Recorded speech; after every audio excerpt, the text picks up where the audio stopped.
जय हिंद दोस्तों, स्वागत है आपका एक नए वीडियो में। अगर आप सेना में जॉब कर रहे हो एज अ जेसीओ और ओआर और आपकी सर्विस पूरी हो गई है या पूरी होने वाली है और आप सेकंड कैरियर के तलाश में हो या आप दूसरी जॉब के तलाश में हो, तो जो डीएससी है, डीएससी की जो जॉब है, ये आपके लिए बहुत ही बेहतर और कारगर साबित हो सकती है। अब ऐसा क्यों मैं बोल रहा हूँ, मैं आपको आगे वीडियो में बताऊँगा कि डीएससी में जाने के क्या क्या फ़ायदे हैं आपके सेकंड जॉब के लिए, सेकंड कैरियर के लिए।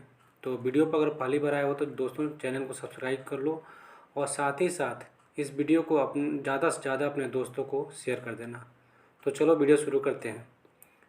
जो डीएससी है, ये सबसे बड़ी चौथी इंडियन आर्मी की कोर है और इसमें जो है, जो भी जवान और जेसीओ रिटायर होते हैं वो क्या है, जो सेकंड ऑप्शन इसको चूज़ कर लेते हैं और बेहतर भी है चूज़ करना, क्योंकि इसमें फ़ायदे ये हैं कि अगर आप सही समय से रिटायर हो गए हो तो इसमें आपको सेकंड पेंशन भी मिल जाता है और साथ ही साथ आपको ऑनरी रैंक भी मिल जाता है। बहुत अर्ली एज में लोग रिटायर हो जाते हैं, उसमें क्या होता है, बच्चे छोटे भी होते हैं या लेट रिटायर होते हैं, तो उसमें बच्चे जो होते हैं बड़ी क्लास में होते हैं, तो फाइनेंस की पैसे की बहुत ज़्यादा ज़रूरत होती है।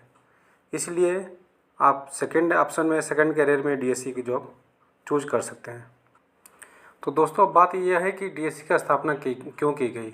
तो आप इस लेटर में देख सकते हैं कि इसमें ऑलरेडी लिखा गया है कि defence service course was raised with twin objectives, providing री employment and second career to ex-servicemen and also to provide holistic security to sensitive defense installation under Ministry of Defense।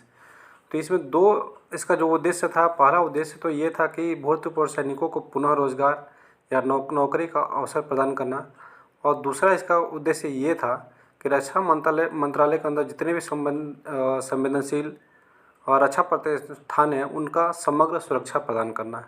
ये डीएससी का जो है main दोहरे उद्देश्य थे, दो main इसका एम था। और इसमें ऑलरेडी आप देख सकते हैं कि आगे लिखा गया कि with increasing cost of living and deeper responsibility to provide a holistic education to their wards, ex serviceman do seek employment opportunity post retirement. तो दोस्तों मेन चीज़ इसमें ये लिखा है कि जीवन का जो भी आपका यापन कर रहे हो या जीवन जो आपका चल रहा है, तो इसमें आपकी जो भी लागत बढ़ रही है, यानी आने वाले टाइम पे जो महंगाई है, उसके साथ साथ जो अपने बच्चों का शिक्षा हो गया, बाकी उनकी जिम्मेदारियाँ हो गई, आर्थिक जिम्मेदारियाँ हो गई, तो इसको लेकर के जो भी हमारा एक सर्विसमैन है, रिटायरमेंट के बाद क्या है, दूसरे रोज़गार की तलाश करते हैं। और मैंने ये भी देखा है कि बहुत सारे लोग ये हैं कि कहीं गार्ड की नौकरी करते हैं, बहुत सारे हॉस्पिटल्स में गार्ड की नौकरी करते हैं, कहीं बैंक में गार्ड की नौकरी करते हैं। तो बहुत लोग जो एक्स सर्विस में रिटायर होने के बाद अपनी प्लानिंग नहीं कर पाते हैं, तो वो जाके एज अ गार्ड की ड्यूटी करते हैं। लेकिन मेरे हिसाब से तो जो गार्ड की ड्यूटी से तो डीएससी की ड्यूटी अच्छी है, क्योंकि आपको इसमें बहुत सारी सुविधाएं मिलती हैं और आगे मैं आपको वीडियो में बताऊंगा क्या क्या सुविधाएं आपको मिलती हैं इसमें। अभी ये थर्ड पॉइंट ये है कि at a time when job are becoming scarce, the best second career option continue to be a re employment into defence service course. यानी जो नौकरियों की बढ़ती हुई कमी के कारण जो है, आपका डीएससी में री एम्प्लॉयमेंट होना एक बहुत ही बेहतर ऑप्शन हो सकता है, which provide employment with the dignity to ex serviceman, जो कि भूतपूर्व सैनिकों को सम्मान के साथ रोजगार प्रदान करता है। आगे इसमें ये बोल रहा है कि जो the work load and duty schedule in the DSC are much easy paced and elevated. यानी कि जो डीएससी में वर्क लोड है, डीएससी में जो ड्यूटी का शेड्यूल है, वो आपकी जो पुरानी जॉब थी, पुरानी जो आप सेना में जॉब कर रहे थे, उससे काफ़ी ज़्यादा इजी है, काफ़ी ज़्यादा आसान है। आगे जो है, it's acquits itself well to be one of the top most choices of employment for the retiring JCO war. यानी जो भी जेसीओ वार है उनके लिए ये बहुत ही टॉप मोस्ट चॉइस हो सकता है डीएससी में ज्वाइन हो करके। पॉइंट नंबर 4 है कि however over a period of time it is observe that there is a lack of awareness amongst ex serviceman to secure their financial and social concern after retirement. यानी कि पिछले कुछ समय से ये देखा जा रहा है कि जो भी हमारे एक्स सर्विसमैन हैं, रिटायर होने के बाद अपना जो भी फाइनेंशियल और सोशल चिंताओं को लेकर के काफ़ी वो सुरक्षित नहीं रहते हैं, यानी काफ़ी जागरूकता उनके अंदर नहीं है, जागरूकता की कमी है, जिसके कारण वो इधर उधर भटकते हैं और इधर उधर की जॉब करना शुरू कर देते हैं। आगे है the vacancies allotted to various regiment corps centre and airman sailor selection board remains unutilise, यानी कि बहुत सारे जो है वैकेंसी जो है वो हमारे रेजिमेंट कोर सेंटर के वजह से अनयूटिलाइज होती है, यानी वो लोग जानकारी नहीं दे पाते हैं अपने जो भी एक्स सर्विसमैन है, उसके वजह से वो वैकेंसी फिलअप नहीं हो पाती है। Mainly due to lack of information procedure to be completed by an ex soldier for re-employment into DSC with their parent regiment code for broadly outlined in a screening paragraphs। यानी बहुत सारी जो वैकेंसियाँ हमारी क्या होती है, जो भी जिस पेरेंट वो रेजिमेंट से रिटायर होते हैं उसमें वैकेंसियाँ दी जाती हैं, लेकिन उनके नॉलेज की कमी की वजह से वो क्या होता है, वो फिलअप नहीं होता है, भर नहीं पाता है। तो नीचे काफ़ी सारा पैराग्राफ दिया हुआ है। इस पैराग्राफ में बहुत सारी चीज़ें मेंशन की गई हैं, जैसे कि पैराग्राफ नंबर ए में लिखा हुआ है कि serving soldier can apply for joining DSC 6 months prior to retirement, but the screening process for his re-employment can commence only after retirement. यानी इसमें ये बोला है कि जो भी सेवारत सैनिक है, यानी सेवानिवृत्ति यानी रिटायरमेंट के सिर्फ 6 महीने पहले DSC में शामिल होने के लिए वो आवेदन कर सकता है, लेकिन उसके पुनः रीएम्प्लॉयमेंट के लिए स्क्रीनिंग जो प्रक्रिया होगी वो यानी रिटायरमेंट के बाद ही शुरू होती है।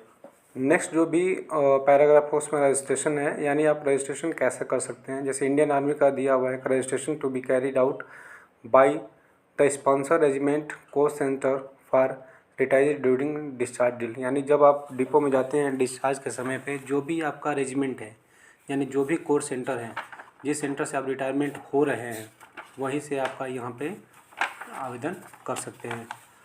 दूसरा में ये है इसमें कि इंडियन नेवी में आप कैसे कर सकते हैं, और उसके बाद इंडियन एयरफोर्स में है तो आप रजिस्ट्रेशन कैसे कर सकते हैं। तीनों के बारे में इस लेटर में बताया गया है। उसके बाद ये है कि number of chances to be candidate, यानी एक कैंडिडेट को कितना चांस मिलेगा।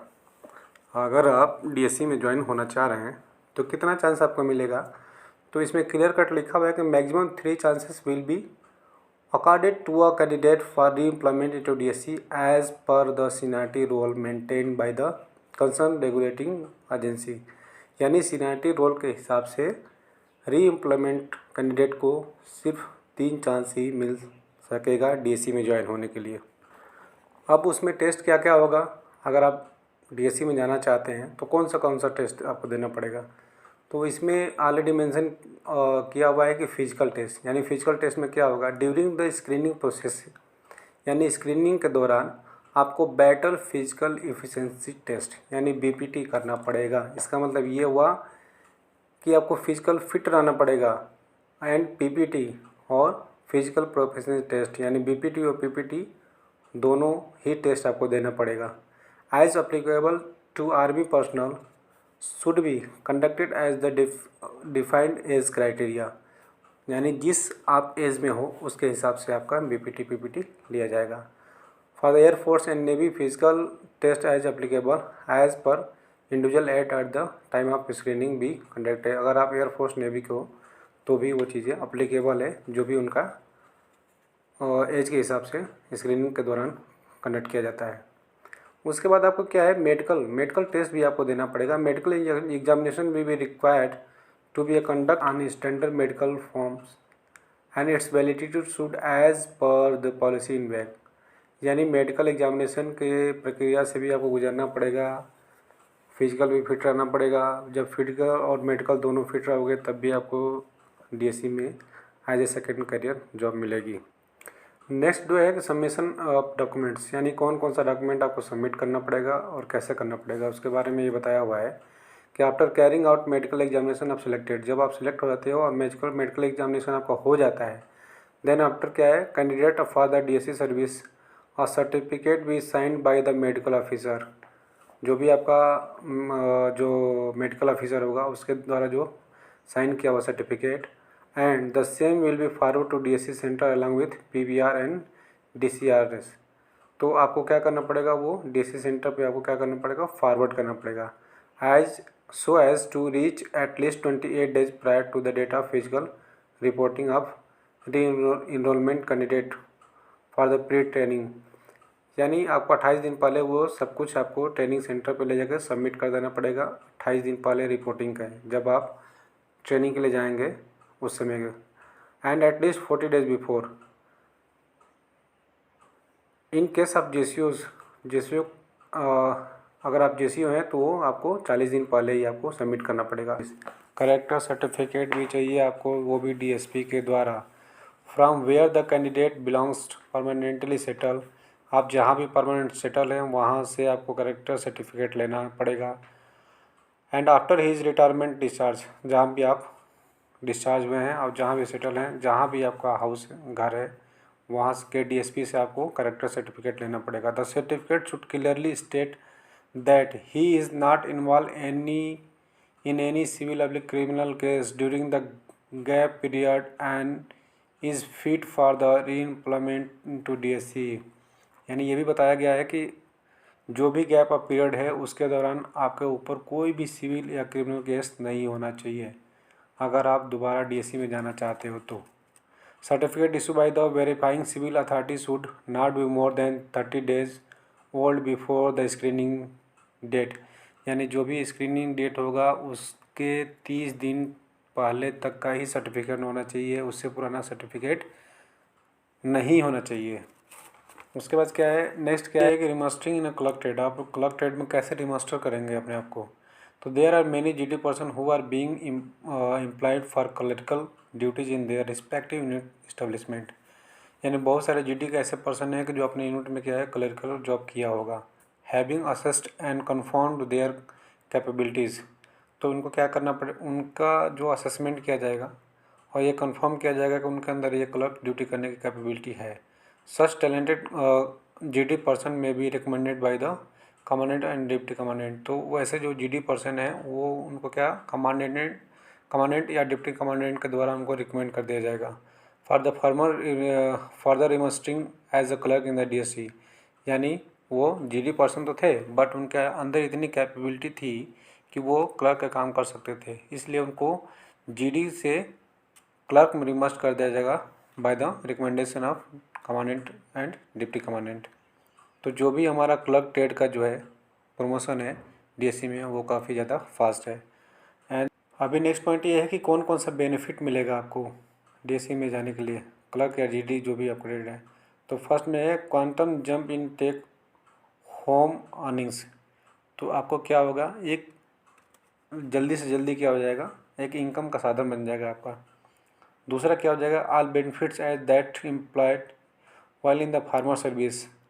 तो उसमें आपको दूसरा बेनिफिट क्या होगा, एक तो मैरिड एकोमोडेशन मिल जाएगा, अगर मैरिड नहीं है तो अगर SF लेना चाहते हैं तो SF क्वार्टर मिल जाएगा।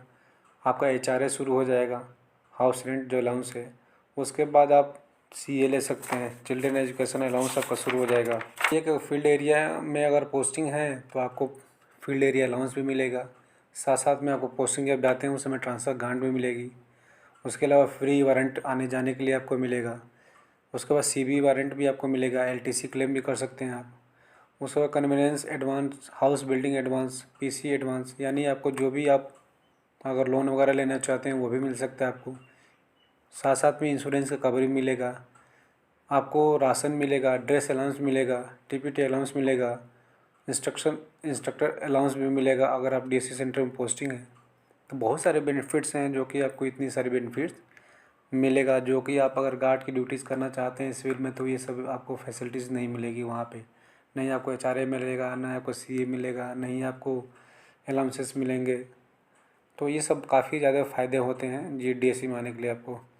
उसके बाद नेक्स्ट पॉइंट ये है कि posting of all DSC person after re orientation training will be issued to accommodate them as a per requirement of organisation. यानी जो भी DSC है उसके अपनी ज़रूरत के हिसाब से आपको ट्रेनिंग पूरा होने के बाद पोस्टिंग कहीं भी दे सकता है ऑल इंडिया में।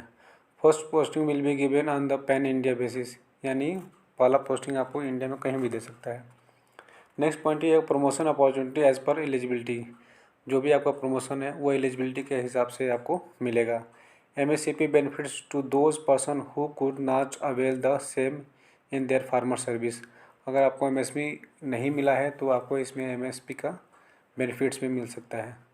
ड्यूअल पेंशन, यानी आपका जो पुराना पेंशन है सर्विस का जो आप ऑलरेडी पाल रहे हो, और इसके बाद DSC में भी सर्विस का पेंशन आपको रिटायरमेंट के बाद मिलेगा एज सेकेंड टाइम ग्रेजुटी, और आपको जो ग्रेजुटी मिली थी वो ग्रेजुटी इसमें भी मिलेगी। उसके बाद लीव इंटाइटलमेंट, यानी आपको छुट्टी कितनी मिलेगी। सबसे बड़ी तो बात ये है कि अब हम छुट्टी की बात करते हैं कि अगर आप DSC में जॉब कर रहे हैं तो छुट्टी आपको कितना मिलेगा। तो एनुअल लीव जो है वो 45 डेज़ का है, और CL जो है वो 15 दिन का है। साथ साथ में पैटर्निटी लीव भी है, यानी आप दोबारा DSC में जाने के बाद भी अगर आप सोच रहे हैं कि नहीं कुछ आगे की प्लानिंग करना है बच्चे के, तो आप उसमें पैटर्निटी लीव भी मिल सकता है। उसके बाद ट्रेवल इंटरटेनमेंट एट पर with rest of in service and all rank. जो भी आपका आने जाने का है वो सब आपको मिलेगा जो भी रैंक के हिसाब से। Dual option of availing health benefits for self and dependent दो सर्विस हॉस्पिटल इन ECHS, यानी आपको दोनों भी बेनिफिट मिल जाएगा। यदि ECHS में कराना चाहते हैं तो वहाँ भी आपको, क्योंकि आप एक सर्विसमैन है। दूसरी चीज़ ये है कि आप DSC में है तो आप डायरेक्ट MH में दिखा सकते हैं। उसके बाद आपका इसमें एक opportunity for joining commission ranks PCSL, यानी PCSL कमीशन में भी आप एग्ज़ाम दे के आ सकते हैं। इन द एबव आप, मतलब इतनी सारी पॉइंट्स जो है मैंने कवर किया, कितने कितने बेनिफिट्स है। तो नेक्स्ट पॉइंट में ये दे रहा है कि in it is of above to ensure war of your regiment corps do not lose out on this golden opportunity of enrolling in the best section career option DSC. It is requested to accord maximum publicity.